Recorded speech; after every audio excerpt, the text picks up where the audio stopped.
Alhamdulillah di Kota Surabaya itu ada pemberian dana untuk bedah rumah, itu sudah membantu sekali karena bagaimanapun rumah itu harus layak untuk dihuni keluarga. Karena takutnya kan kebanyakan rumah itu sudah bocor karena tidak ada dana. Jadi dengan adanya bedah rumah itu, rumah yang bocor-bocor itu sudah tergantikan, dan mereka yang tadinya rumah tidak sehat menjadi rumah sehat. Jadi saya mohon sekali lagi kepada Bu Risma, Pak Erik, dipertahankan untuk bedah rumah ini, jangan sampai terputus di situ aja, karena bedah rumah ini sangat diperlukan sekali untuk warga-warga yang tidak mampu untuk memperbaiki rumahnya.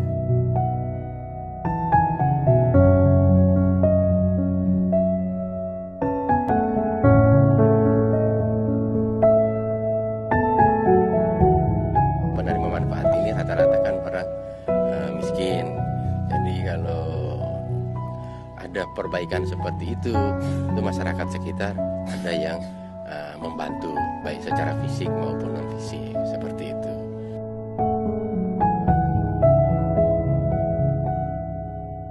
Ya, rumah saya tadinya bocor semua, plafonnya bolong-bolong, temboknya juga bolong-bolong, banyak yang kerowak.